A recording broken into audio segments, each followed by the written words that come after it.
Hello everybody, hope you're having a great Veterans Day. I am doing a continuation off of our last little video where I went through the sample library folder and organized it to where it's better understandable and makes it a little bit easier once you're actually in your DAW of choice, Ableton Live, Logic, Cubase, any of those DAWs, taking those samples and creating a base idea of a track. And so that's kind of what I'm going to be explaining today, and let's go ahead and get started. So the first thing we need to do, which I've already done, if you see here I have our organized sounds, and basically that has everything that I basically have everything in here that I had from the previous video. And by the way, that process is still kind of ongoing because I found another folder with a bunch more of samples. So I guess after a couple years, it tends to have multiple locations. So just keep in mind that's kind of part of the process too, is just finding them all and hopefully getting them all organized into one location where you don't have to look all over your computer for what you need. Okay, so first thing we want to do is click on the plus sign over in the places. In Ableton, places is where all of your external drives or local drives or even flash drives, things like that, you can actually link them here. And so I know the location is on this external SSD.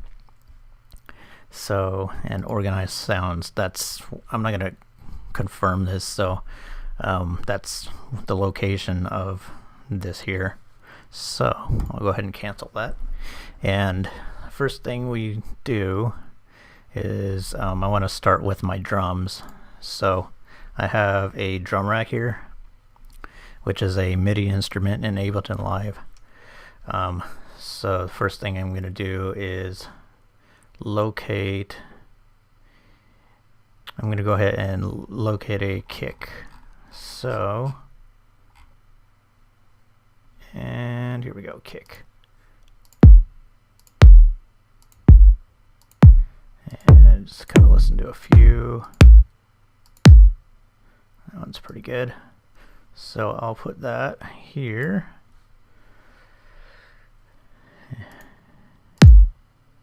And now this is kind of like a drum pad. I actually have an Ableton push that I can trigger it without even using the mouse. So next thing I want to look for is a clap. Under C for claps.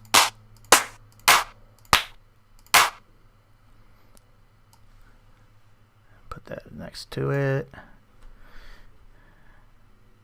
Find a snare.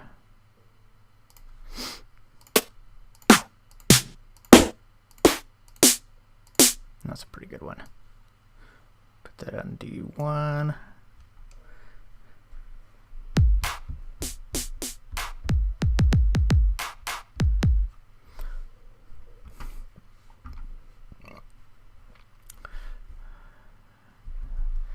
And the last one I'm going to do is hi-hat.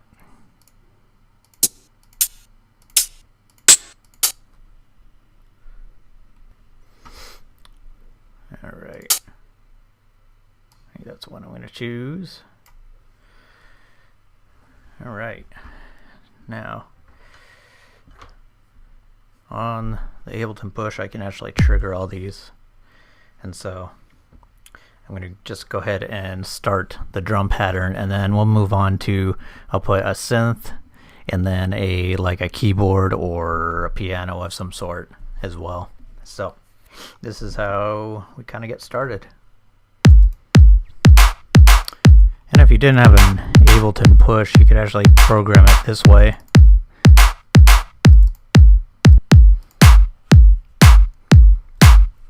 And I typically put my kicks on 2 and 4.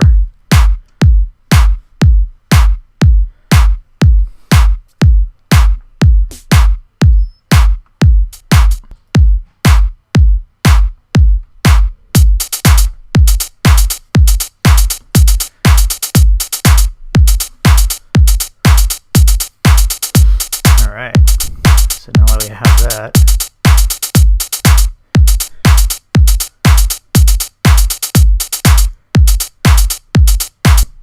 Alright, so next thing I want to do is find a synth sound. So we're going to close drums. Give myself some more space so I can see everything that's in here. Sometimes the titles are a little bit long, so okay, let me see what we got. So I'm gonna go with let's do an arpeggiator. Yeah,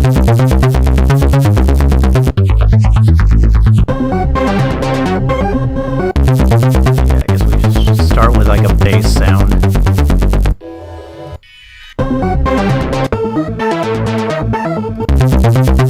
Kind of like that one.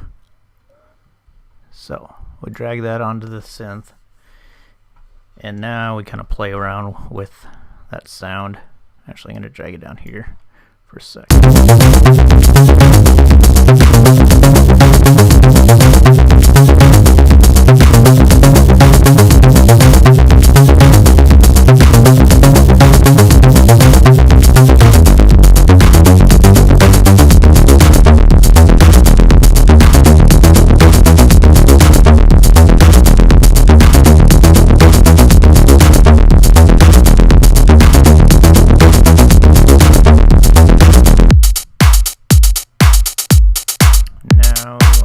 Another sound.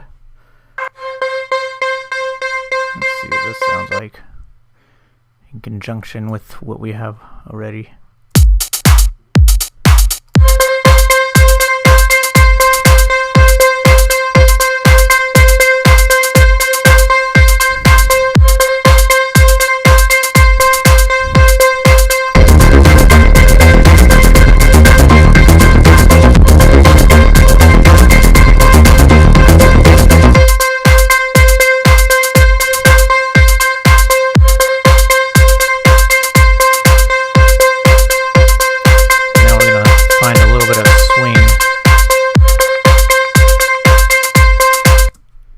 This groove pool is what they call it in Ableton Live.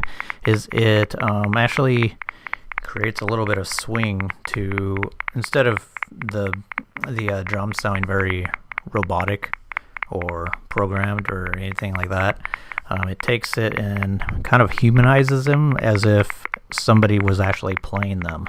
And I like to use that to kind of get that kind of techno feel, and a lot of techno music has a lot of movement in it, and so that's kind of what I'm creating with this. And so I just kind of go through here and I find something that kind of I feel that will work. That kind of works, and so double click and commit. And then I just want to listen to the drums.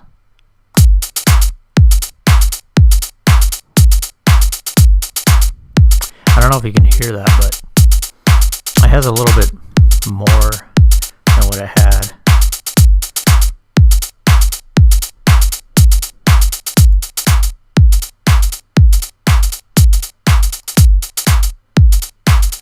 Yeah, now you can definitely hear the difference. So now we'll re-add the synth in. Actually, I want to drag that.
create some varieties of different pattern types.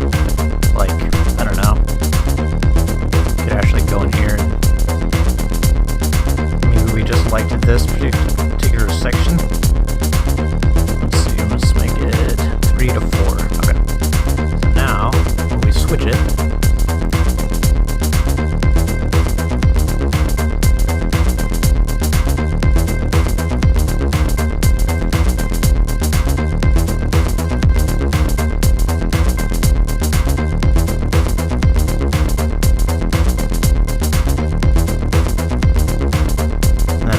tweak the bass a little bit.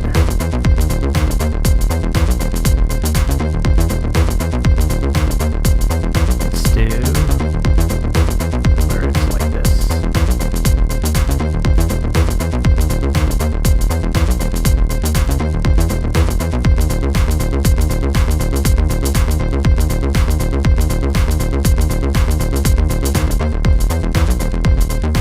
So you got kind of a remix vibe in there somewhere, but basically you just create these ideas and you keep going and you just, you know, spend like, I don't know, a good half hour. It just kind of depends, but basically I spent about a good like half hour on just like this part, building up little grooves and things like that. And then from there, what you do is you would take it and move them into here. And so the easy way to do that is just grab it. Let's start with a drum pattern.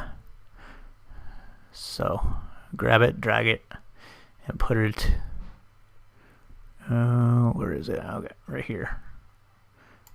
So now the clip is here, and then this is where you kind of start your arrangement, but this is actually jumping the gun a little bit too far down the road. The next thing I do is actually listen to a track that I like, and I create these little MIDI blocks, and I kind of create the arrangement before I actually drag stuff in, before I have anything. I just actually like get rid of this first. I will actually, like, let's pretend that I have a track here. Like an actual song. I can't do it here on YouTube, but maybe I'll shoot another video that will show me in the process of analyzing a song and building a MIDI track, or basically building the arrangement from start to finish. And so the next thing that you do is you just drag the track in, start playing it, closely listen to it, use headphones if you need to. And then basically you start creating the arrangement. Then you delete the track, delete the song. That way you don't have, like, you're not actually like comparing it. You're just using the arrangement that they kind of used. And then with that you create and build your own ideas. And going back to that idea process, what are the sounds that I want? The whole purpose of this idea part is basically to create just that, the ideas and the sounds. And that's kind of where all of your sound your sound design stuff comes from. So you start building that, and then you just continue on the process of building everything out. And then it may take you a few days, it may take you a few hours. It just kind of depends on how you're feeling that day and those types of things. But definitely take breaks. Definitely, give yourself just do the things that you need to do. But this is kind of my process, and I'm going to go ahead and create a few more videos probably later on this week, or I'm going to try to at least write a good blog post every couple days, and then shoot a video that goes kind of along with it. But the videos obviously will take me a little bit longer because there's editing and everything in between there. Anyway, hope everyone has a great Veterans Day, and thank you everybody for serving this country, and have a great day.